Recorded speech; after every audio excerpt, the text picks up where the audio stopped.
hard, but it's been good as well for us that everybody's just so used to working from digital space, right? So let me see if I can just present my screen really quickly. Then I can just walk you through on a quick deck that I prepared. Let me know once you guys can see my screen. Okay, cool. So before we get down into how Goama actually drives gamification for your apps, let's talk a bit about gamification first, right? What we do is that we are actually trying to drive unique gamified experiences that empower our business partners to build engaged communities. And in that essence, we are offering a plug-and-play software that can be easily integrated to your Apple web with a single line of code. We're currently present across 24 countries across 5 regions. And as of today, we are working with close to 30 apps and gamifying them in the different verticals that they operate in. That includes e-commerce, digital wallets, online banking, food and delivery, gaming, media and entertainment, messaging apps, as well as online self-service. We also work with a lot of big consumer brands, and we build them amazing games. So over here, we've got long-time partnerships with Foodpanda, Snickers, WWF, and we've also just signed up a new partner, Pepsi, as well as Red Fox, right? So before we get into the details about how gamification is delivered, a bit of context is what is actual gamification? It's the craft of deriving all the fun and addictive elements found in games and applying them to real world or productive activities. Now, when we take fun and addictive elements, right, it's very easy to interpret to say, hey, is this just playing games? Not really. So what is not gamification, right? Gamification is not just about playing a game. It's not about just putting a leaderboard on everything that you see. And it's not about just giving free gifts to everyone. But what gamification really entails is driving the motivating actions based on our core drivers that is just intrinsic to us as human behavior. And right here on your left, you can see that I've listed 8. So meaning and development, what this means is that it's a drive where people are motivated because they engage in something that is bigger than themselves. Take, for example, Wikipedia. Why do people actually contribute when they don't get anything in return? Is because they want to add value and knowledge to the society, or maybe they just want to troll people for the fun of it, right? On number 2, on development and accomplishment, is that our brains have a natural desire to progress, right? We want to achieve more in our career, we want to achieve more in our businesses, and therefore we want to track that progress as we go along. Number 3 is empowerment and feedback, whereby enabling users to continuously use their creativity, right, and infinitely come up with new ways of doing things. And number 4, on ownership and possession, I think it's everybody of us has it, is that our brains have a natural association with things that we own. And once we have that ownership over something, it does take a different course or a different space within our value ecosystem, within our values, right? So if I give an example to say, if I were to give you a voucher for free versus if you had played and earn that voucher with your time and effort on that was being spent, you are actually 3.5 times more likely to use that voucher versus the ones that you've been given for free. Number 5, on social influence and relatedness, is just our inevitable desire to connect and compare with one another. Number 6, on scarcity and impatience, is where we have a natural tendency to want things that we can't get, right? And this is 2, it's either motivating us because 1, the item is just simply unattainable, or 2, it's difficult to get.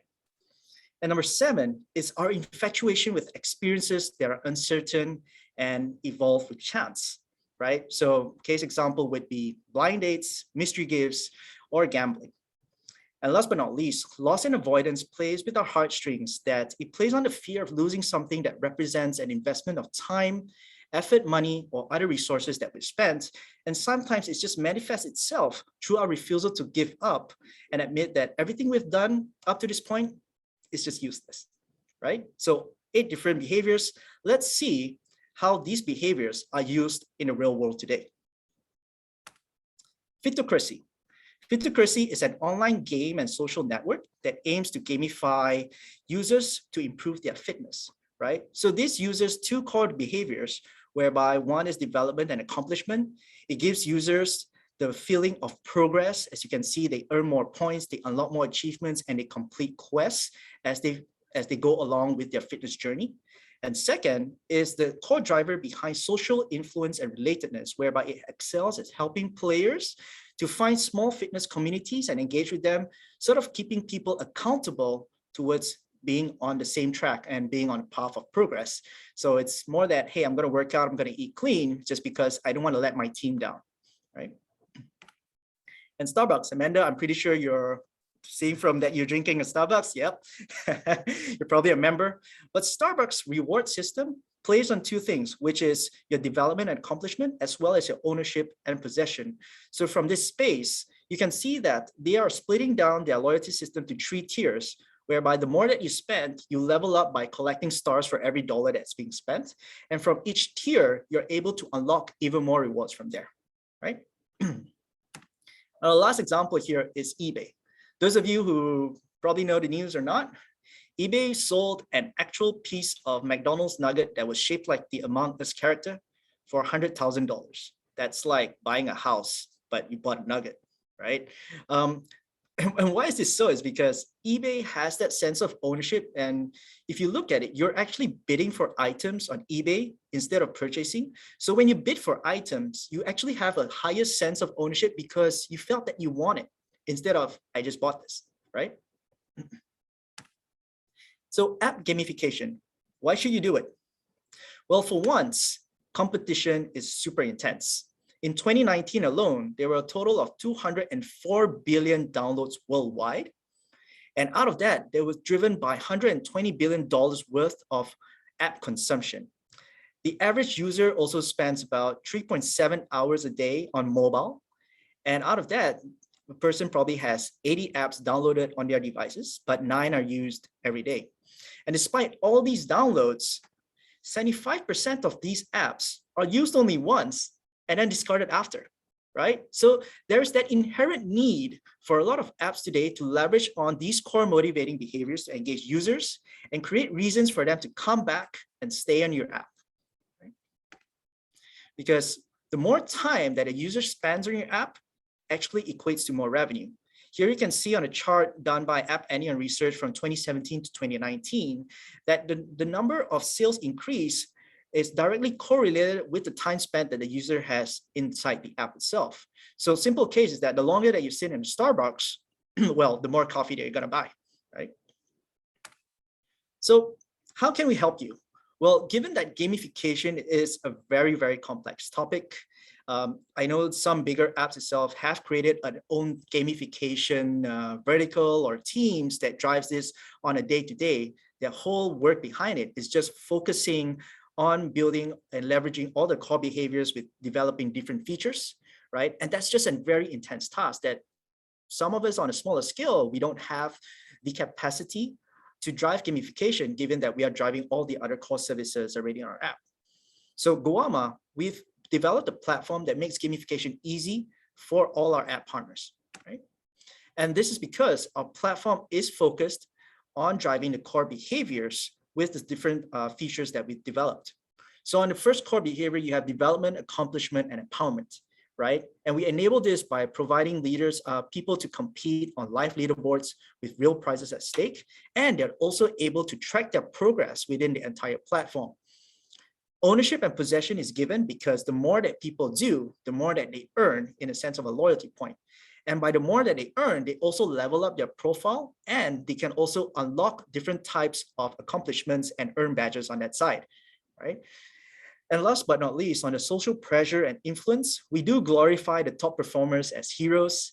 We also enable our players to challenge their friends, right? So then, they can refer their friends, come in, play with me on this platform. And it's a closed environment because your friends can only challenge you within the same app that you're playing. So you get more people in your app, but they cannot go out to challenge other people on our different apps. So it's all along the same lines of being on a separate instances, right? And last but not least, if competing with people on a leaderboard is not for you, hey, challenge somebody on a one-to-one and see, winner takes all in the first round. So all these combined does deliver a set of benefits towards our partners, right? And that's on 3, which is very important to a lot of apps ecosystem, which is user engagement, creating new revenue streams, as well as acquiring new users and retaining them. So on our players today, we do see that there is an increase of time that's being spent in our app from an average of 16 to 22 minutes. And 60% of our users come back every week to engage on the platform again. New revenue streams are derived because by creating a closed loop in the ecosystem to earn and spend, you are increasing the spending of your other verticals. Because as they come into the platform and earn something, they're going to take those rewards and spend it back within other verticals that you have within your same app, right? And by having a large base of engaged users, we are actually creating a new channel for brands to advertise with you. And how we do this is not just by putting up banners and annoying, pop-ups here and there within the whole platform, but whereby when we created games for our partners, we host those games with their brand elements with the game, so that at 16 to 22 minutes at the time that they're playing, hey, that's 16 to 22 minutes of time that they are interacting with that brand alone, right? And last but not least, on user acquisition and retention, is that by building a community of gamers to want to challenge each other, you create a bit of virality that they bring in all their friends to compete, right? As well as with the investment of time and effort.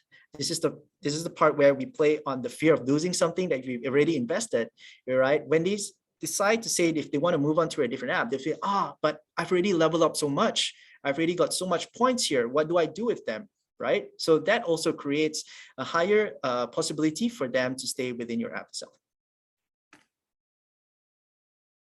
So within our platform itself, what we deliver is that basically you can host our games or host our platform within your app. And it's very simple with a lightweight and easy integration, like I mentioned, a single line of code. We deliver the full gamified app experience.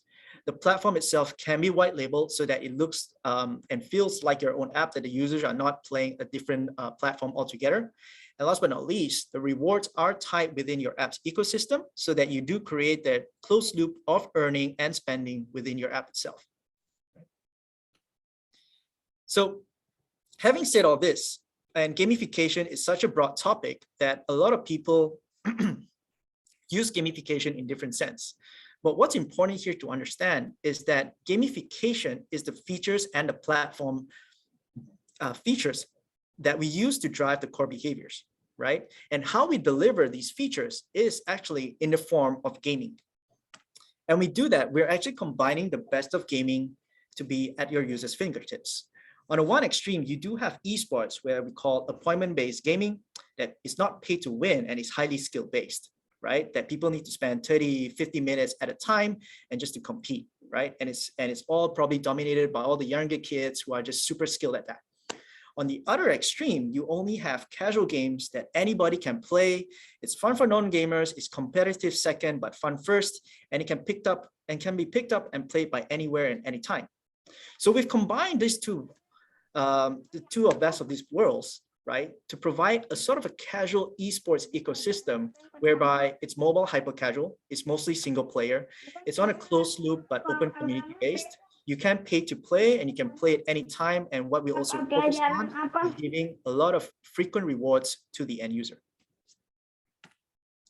So we do have our in-house team that develops games, and we churn out about 6 to 8 high quality games every month. Right? And these games have been widely received by all our partners, that the fact that they've been able to generate millions of gameplays and millions of users to spending time. And in fact, City Protector that you can see on your left was actually featured in our CES at Taiwan Tech Arena. It's actually the first game that we came up with when COVID started, whereby we created a retro-based arcade game whereby a motorcycle rider is going around killing viruses and leveling up. And what was interesting about this, we partnered with one of our delivery apps over in Latin America and positioned it as a donation game, so that every point that the user earns within that game is donated to a fund that supports the frontliners during the first COVID outbreak. So all these games are combined. We put it onto our platform that's being made competitive with live leaderboards and for users to win real prizes. So here I'd like to walk you through a bit on some case examples, right? Number one is Trendy. Trendy is a company that's based in Canada that focuses on reducing food waste, right? So they've partnered with us because they want to drive data collection and awareness, and they're providing this within some of the roadshows that they are running together to drive offline to online engagement and to retain user engagement even after the user has left their event booth. So they provided a QR code where users can scan, and we basically drop them into our site, whereby they can either sign in on their Facebook or Google. As you can see, they are playing this single game that's provided by us that we built for Trendy, right, called Food Rescuer. And by playing Food Rescuer, you're able to get rewards from Trendy itself to get a weekend pass or a single day pass to their next event. And this game, as you can see here, it's branded with the Trendy logo. It's basically trying to collect all the good food and avoid the bombs along the way. And at the end of the game is where the engagement also continues on, that we are running a bit of surveys to get a bit of information from the players and those who have engaged, and also rewarding them for participating in the surveys, as well as a different call to action there to drive a bit more awareness about different programs that they are running. Razer, for those of you who are Razer fans, if you download the Razer Cortex app, we are discoverable within the Achieve section called Razer Cortex Instant Games. So this is a typical example whereby we have fully customized the UI to fit Razer's look and feel, as well as helping them to drive the behaviors that they want on their earning and burning of Razer Silver. So users can join high-priced tournaments, pay 300 Razer. And for those of you who don't know, Razer Silver can actually be used to exchange for actual Razer merchandise within their store, right? So if you pay, let's say for example here, if you play this game called basketball, you pay 300 Razer, what do you get in return? If you get the top scoring person, you're actually winning back 8,000 Razer Silver, right? And then it goes on to reward, a few other people more depending on the rank, but on a reducing return of the prizes. Right? The other thing that we're actually pretty proud is that we built Razer's very first own game. And given that Razer was a very premium brand, right, it did take us a lot of effort to do this as well. But also because we just have high quality of standards to be able to deliver a game for the caliber of Razer. And those of you who are familiar with Snaky Snake, you can actually play this Snaky Snake game within Razer Cortex, whereby you can control that character to move along the game itself. Right? Last but not least, this is a campaign that we ran with Gcash, which is a digital wallet over in the Philippines. And we brought this in partnership with WWF. WWF meaning the World Wildlife Fund and not the Wrestling Foundation, right? So on this aspect is where we help them to gamify the wildlife preservation movement. So you can see over here on the very left, this is actually the Gcash app. And Gcash has multiple categories here, but they actually can find Goama games here that they label us as a third party. Right? So if you go into that app, it opens up our game platform within the app itself and features the game of WWF, whereby users can pay 5 peso. 100% of the proceeds go to the WWF fund, right? And on the ranking itself, they are actually competing for WWF's exclusive merchandise, whether you can get a t-shirt, you can get a mask, or get 10% off their clothing. Now, further engagement is also driven because at the end of each game, there is a call to action to say, hey, let's help rebuild Philippines' forests together. And that links back within a different vertical within Gcash called G-Forest to educate users more about why should you preserve the forest, right? Now, despite all that I've shared, here's how you guys can get started with us. One is that for this time only, we are opening up a registration for early access to our self-service offering, right? Normally, how we work with a lot of partners is basically on a B2B sales mode, whereby we would have a dedicated sales manager to discuss with you. But here is our very first way that we can open up our offering to sort of like the wider masses of apps. And by doing so, we are also offering 1 month free, and you'll get a 50% discount off their first year subscription, right? And basically, Wazir will be sharing a link that you guys can sign up if you guys are interested. If we find that your app is qualified for us to gamify it, because there is a certain threshold of the number of users that you probably would need, as well as how your app is currently being run in the ecosystem, that would be best fit for us to gamify it for you. So we'll run that qualification and we'll let you know if you guys are selected. So just sign up first, right? And by getting started, the process is very, very easy, right? It's just 3 simple steps. On one is you integrate a lightweight web view link within your app. We will provide you a form that you can select all the games, what type of prizes, what type of tournaments that you guys want to run. Easily form can be done within, say, 3 to 4 minutes. And then just tell us when you want to activate it and you're done. So that's all I had to share for today. Amanda, I know that we went probably a bit fast, but I'd like to open the time a bit more to it's having a bit of a Q&A and see how else I can help to address specific questions. And of course, please let me know your feedback. If anything, Wazir, share the link as well, so that we'll see what else that we can address in the future as well. That was really quick. How long have you guys been running like globally? I know that you said that you guys are a Singapore-based company, right? But it sounds like you guys have done quite a fair bit. How long have you guys been in the market? So we've been incorporated for about close to 5 years now. But this whole aspect on us, basically, we had a growth spurt in the last 18 months, that only in the last 18 months that we really got a lot of traction with the super apps. And maybe that's because, pandemic happened, everybody was just at home taking phone calls. So I didn't need to fly around to close meetings, and everybody was just taking meetings with me over the call. I think that made your life a little simpler. It made it a lot simpler, but it just means endless phone calls every day. Can relate. Is there anything you'd like for us to know about Goama? What are you guys currently working on, that kind of thing? So currently we're working with a lot of banking apps and e-commerce as well. So this is not in Malaysia yet, but we're working, because I mentioned that we are live in about 24 different countries. So we're working with a large e-commerce app over in Latin America. I can't share as much details yet, but basically within the whole earning and burning, we do have a feature called a gamified loyalty experience, whereby for every user that they earn, they get a ticket.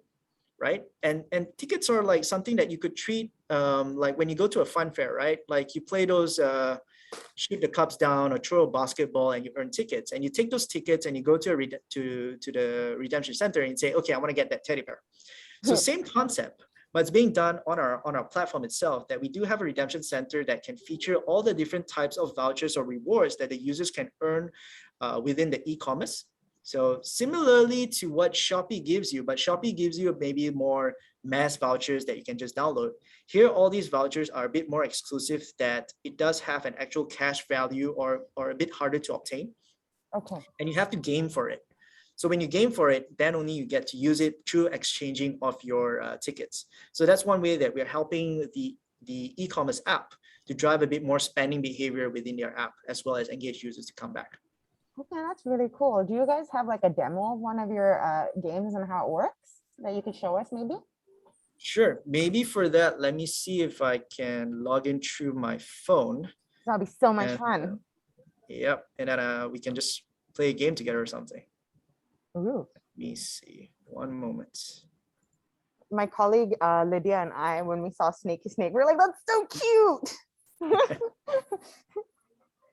So Snakey Snake is a bit more exclusive because it's being driven by Razer, right? So we only make it live within the Razer Cortex app when there's certain promotions.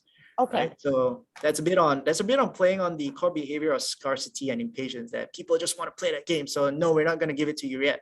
Yeah, it's like with the MAE app, right? It's like, if you spend enough money on your actual Maybank app, then they're like, oh, you've earned enough coins to go and spin the wheel. And you're like, ooh, will I get money? Is the bank going to give me money? So let me see. I'm trying to log in through my phone. 1 second here.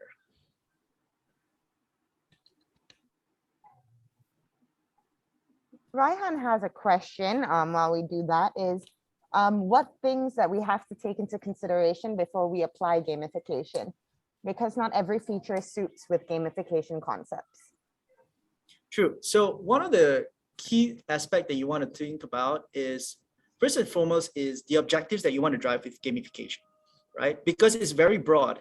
And a lot of the partners that I've worked with, it normally boils down to just 3. One is that It's either that you don't have enough people on your app and you want to get more people, right, to use your app, or you've got people that have used your app once and then they don't come back. So you want to focus on getting user retention and creating those on that side.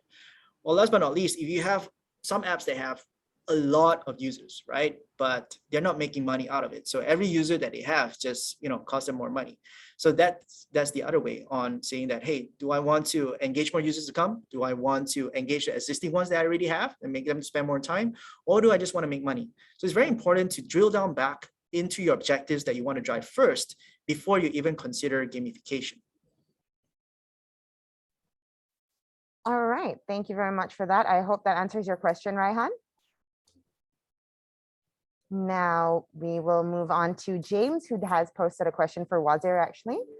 He's Sure. asking if the platform can also be used on a web-facing app, or does it have to be downloadable? Am I getting that right, James? Yeah. So Wazir was like pointing me, like, Kelvin, you take that. So the app itself, what we operate is within a web view platform, right? So everything is on a HTML5. So even on that aspect, you don't need an app. Even if you have a website and you want to include gamification, we can also run that for you, right? Or even if you have an app, all you have to do is integrate a single deep link that opens it up and will probably establish a single API to establish the handshake. Now, that's a bit more difficult on websites. So for websites, is where we actually have a social feature login. And on that side, we can use the users to log in through our platform. And we can actually share that data back with you to say, hey, maybe you want to use this for lead generation or just to find out a bit more information about your users. That's one way to do it.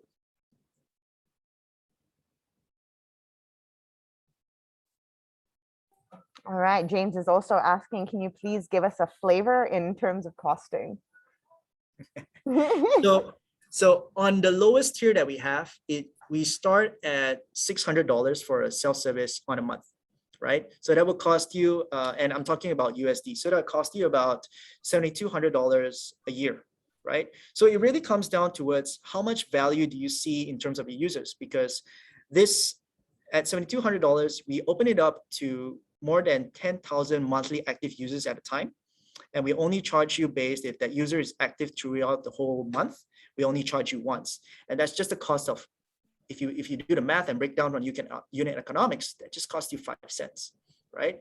So what we're going to do is that we're going to half that by 2.5 cents. Sorry, by 2.5 cents on a total cost of user for the entire month for the first year that you sign up for the service. On other partners whereby we work on a larger scale basis, that cost actually goes up quite a bit. It really depends on all the customization of features that you guys want to drive. But basically, if you want to just get started, you're just gonna look at about $3,600 for your first year. And that's able to help you drive at least an engagement of close to 10,000 monthly active users. So even on your app itself, if you say, hey, I've got more than 100,000 users, cool. You can actually try to cap that to basically only opening up to 10,000 users to get them more engaged. So you can run this on a smaller scale basis and you scale up as your business scales up as well.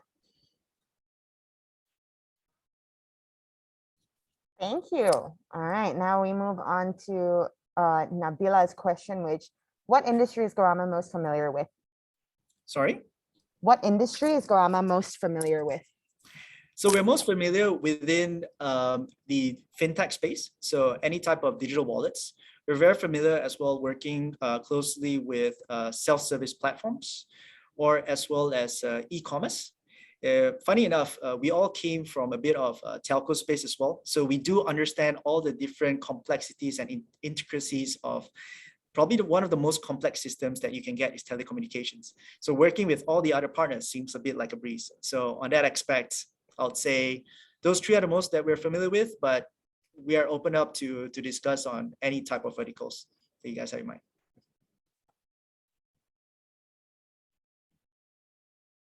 Okay, Nabila, I hope that answers your question. Okay.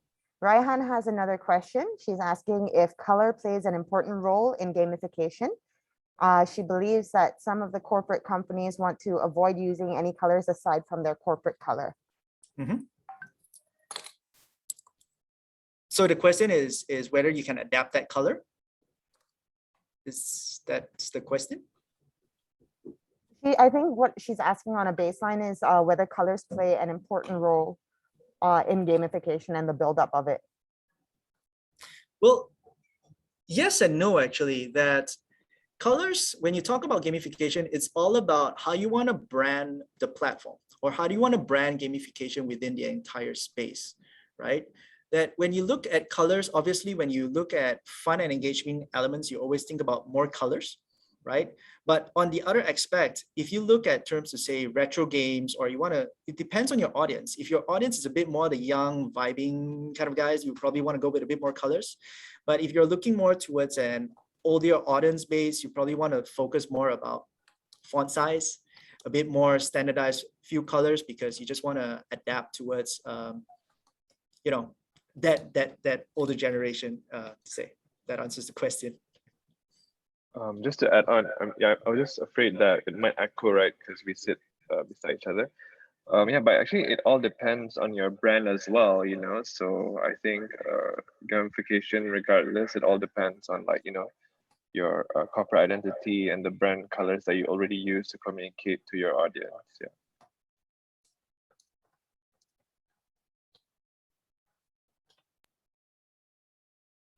Does that answer the question?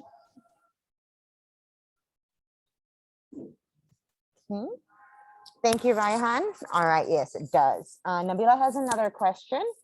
Apart from data collected from users directly during the game, does Goama support other types of reporting, such as demographics, time engagement, etc.? Yeah, the short answer is yes. So from data collection itself, we do have a dashboard that actually tells us a basis on what's the gender of the players that's coming in, as well as their age group based on Google Analytics. But however, if you want to drive a bit more data collection, we actually are able to gamify data collection to say, hey, you know, fill up this survey and you get more rewards, so that you can actually understand what is the spending behavior, or if you want to drill down certain areas that you want to understand from your users.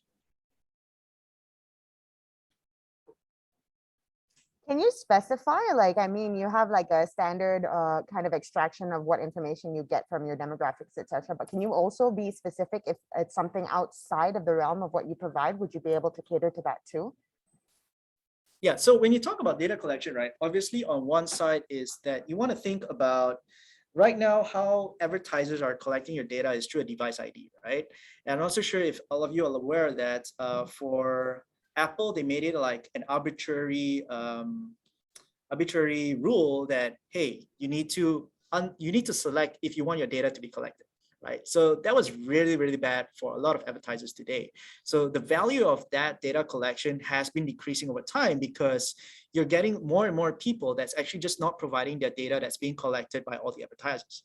So that's where, when we look at data collection, we're doing it a bit slightly different, whereby we're enabling the users to provide us the data that they want to provide us, right? Or as well as what the users, or as well as what the business wants to collect.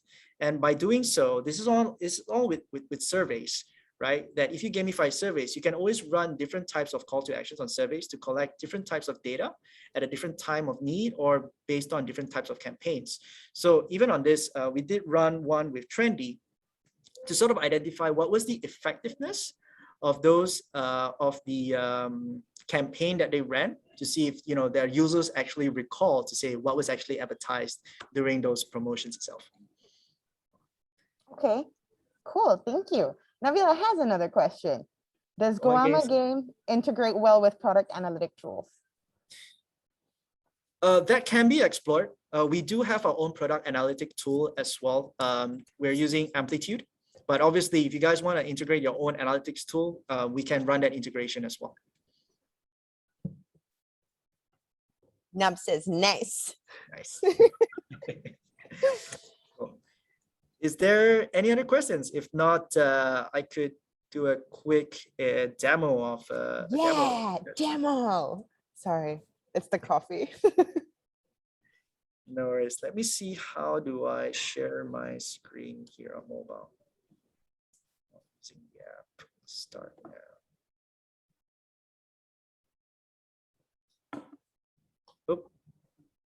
Sorry, No- guys, bit of tech issues. I don't normally share on Zoom. Is it, are you, what's your username for the other one? Is it CLCI? Yes, that's right. Okay, I'm gonna make you a co-host there. Okay. All right, and then let's see if you can share your screen from there. Okay.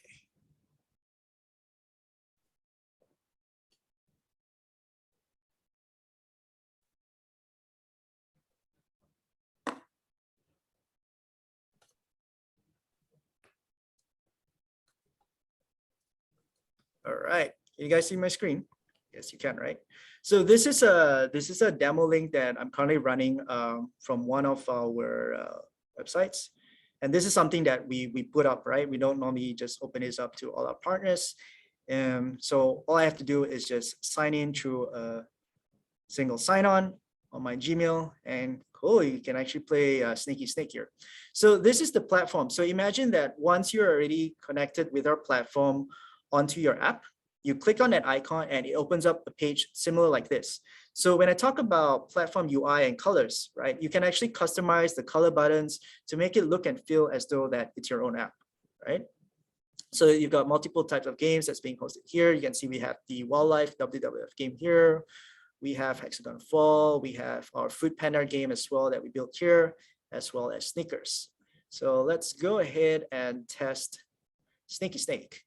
Let's see. All right, so we have currently 103 players. Wow, I didn't know we had so many here. These are probably all my employees. So if I click play, right, it's just gonna load the game.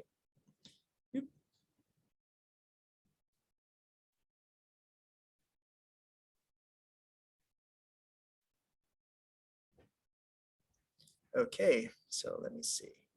So if I click play, you can actually see that we built this game for Razer that I just need to tap left or right to bring the snake down.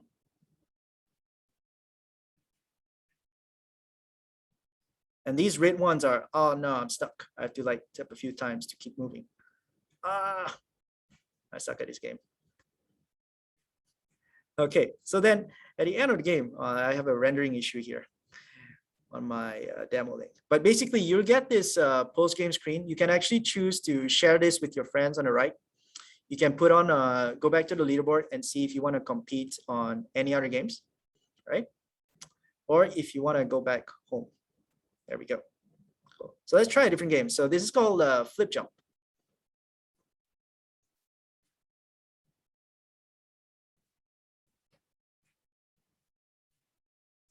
Load.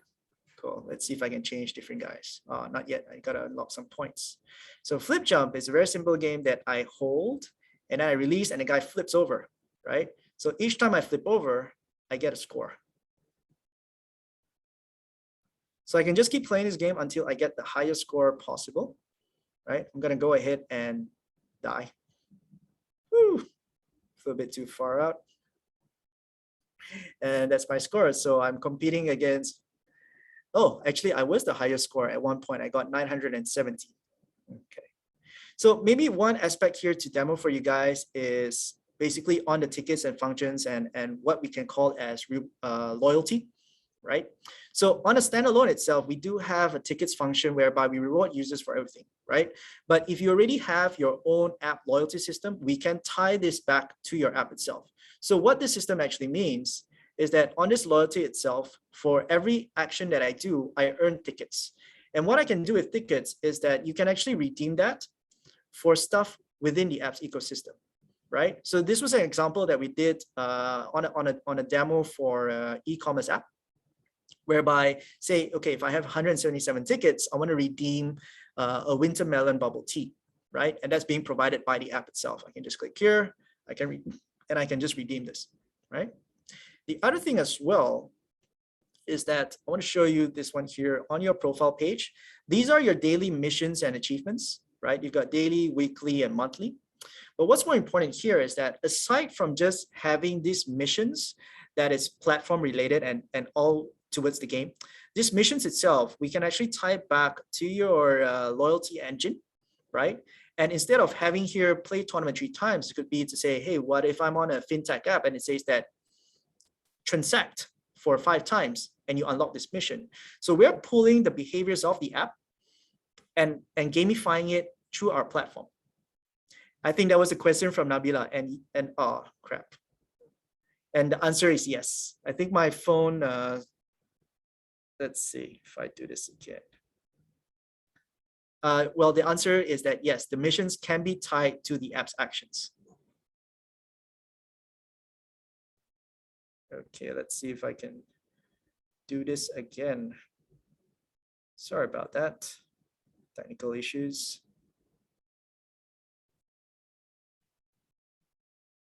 Okay, I'm back here. Yep. Any other questions regarding the app itself or regarding all the different features that we have? This one here is our hero section. So this is part that you talk about the ego, that on your leaderboard, you challenge only on the game, but on the heroes, you challenge people totally on the platform, right? So this is where you actually level up your profile and you earn more tickets from that. And if you do have users that says that, I don't want to compete on tournaments, maybe that's just too much social pressure that I need to do better, right? We actually do have an arcade section. And this basically is a plug and play that enables more than 100 plus games that you can play without a leaderboard. So it's what I call stress-free gaming.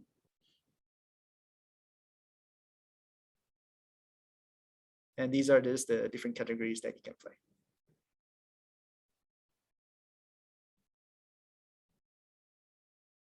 Cool. Matt says, the games you've shown so far are quick one-offs, arcade style with quick, simple mechanics. Do you have options with deeper mechanics and higher deployability? Yes, we do. So the ones that I've shown you are basically the quick arcade games, right?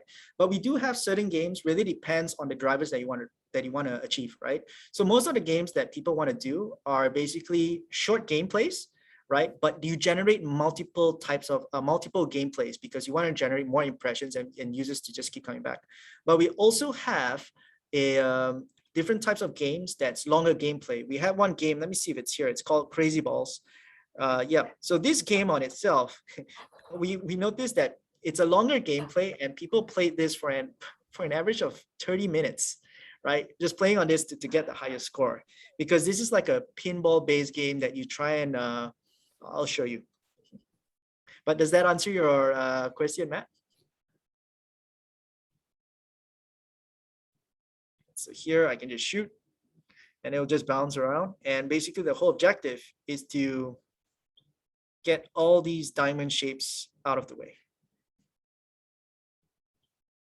So where some brands, they want to run this type of game is because the amount of time that's being spent here, we could actually put in, brand elements on the background to say, want to show Pepsi or something like that, because then you're actually engaging the users for undivided attention. It's not just about going around looking at a billboard and then you forget about it after. But when I'm playing a game, I actually need to focus on what I'm doing here. Otherwise, I'll lose, right?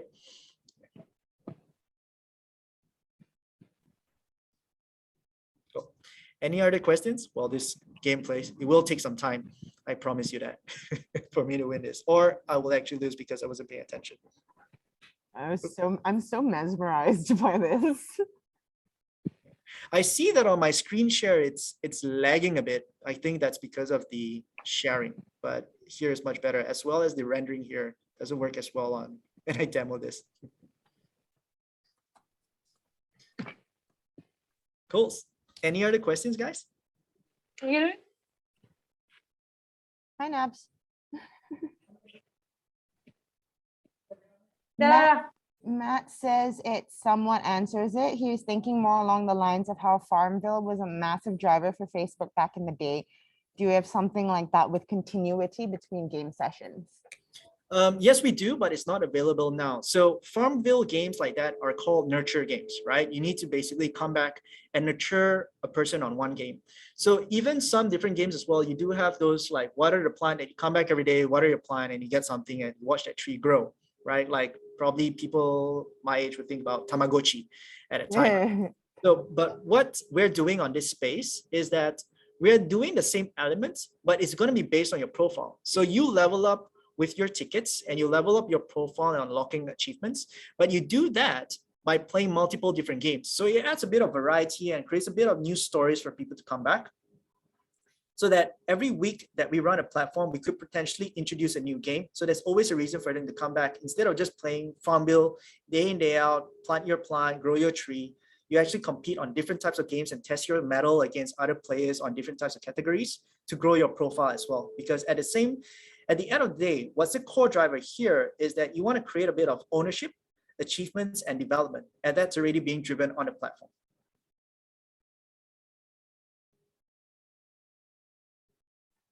Does that answer your question, Matt? He says, so is it safe to say that providing variety through multiple mini games is better approach compared to nurture style games? Right. So again, it really would come back to the objectives that you want to drive, right? There is no right or wrong answer to say which is better, which is bad, right? It really depends on the type of audience that you engage, right? That's where a nurture game is not something that we have right now, but it's within our pipeline to have something like that in the near future, because it's going to capture a different type of audience that wants to play a nurture game. But we do have a lot of massive players already playing on these sort of mini games that sort of validates this approach as well. Oops, I think you stopped sharing again. Yep. Oh, There's that one. That's it for the demo. Matt says, awesome, thanks. Also, just another thing for both Wazir and Calvin. It would be really great if you guys could actually put your contact information into the chat box as well, just in case like our attendees want to reach out to you to have like delve deeper and have a further discussion with you guys. No problem at all. I'll just drop it. So that's my work email. So feel free to drop me any questions, or I'll be happy to have a quick chat with you guys if you want to dive a bit further on how we can help your app as well. Awesome. Just another side note for everyone in the event right now. I did email you guys as well. If you don't manage to get the contact information for Calvin and Wazir today, you can always reach out to me in my sign off or via the email that I sent to you guys earlier today.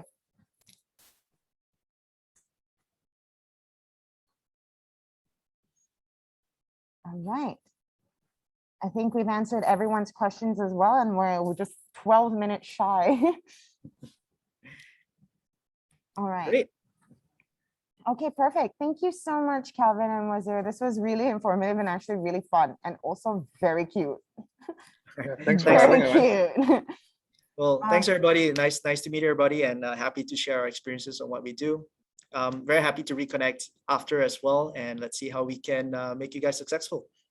Yes, we look forward to actually hosting another one of these soon. I'll work that out with Calvin and Wazir.